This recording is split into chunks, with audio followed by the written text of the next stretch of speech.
Chancellor Kwasi Kwarteng is announcing Liz Truss's new plans to deal with the energy poverty crisis. High energy costs are not the only challenge confronting this country. Growth is not as high as it should be.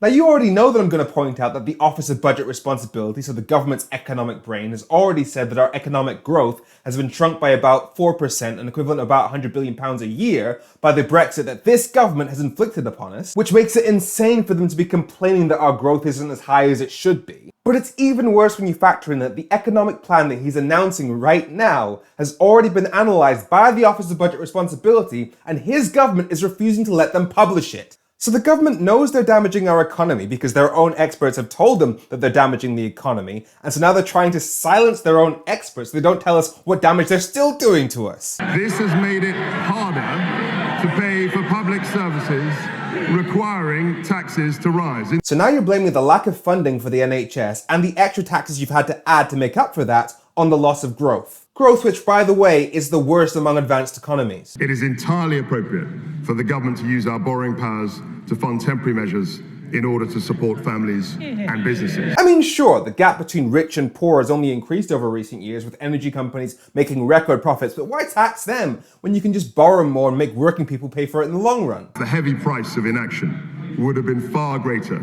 than the cost of these schemes. This government always seems to want credit for not simply doing nothing, as if that somehow justifies whatever they end up doing. It's your job. Imagine if a teacher was like, yeah, all my students got D's and E's, but imagine if I'd done nothing. We're at the beginning of a new era. Kwasi Kwarteng is Chancellor now. He was Business Secretary a few months ago. Liz Truss, the Prime Minister, backed Boris Johnson right up until the bitter end. And it's the same Conservative Party that's been in power for the last 12 years with many of the same faces. So I find it difficult to say that we're in a new era. Certainly not with a straight face, and Kwasi Kwarteng appeared to have the same difficulty. That's right, a new era. A new era. We will bring forward a new bill to unpick the complex patchwork of planning restrictions and EU-derived laws that constrain our growth. Think about how crazy what he just said is. It's the fact that we now have different laws to the EU that's created the barriers to trade, which is why businesses across the country are now struggling to deal with the extra regulatory red tape. And it's specifically that part of Brexit that has damaged our economic growth. So imagine blaming our lack of economic growth on the fact that we still have some laws that are similar to the EU. We will make work pay by reducing people's benefits if they don't fulfill their job search commitments. For the record, that's not making work pay. That's just cutting the benefits of unemployed people who you don't think have worked hard enough to find a job. Because the UK still has the highest inflation of any G7 country, which means the value of the money that people are earning is still going down. But sure, continue to attack the poorest people in society. What's your plan for the richest? This brings me to the cap on bankers' bonuses. We are going to get rid of it. Sorry, many of the poorest in society are predicted to die this winter because they can't afford to heat their homes.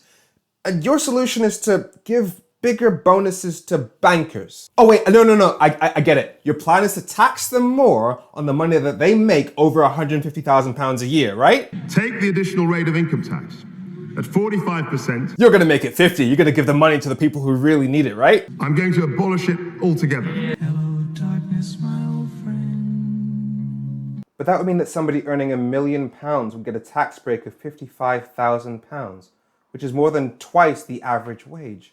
Can you explain that?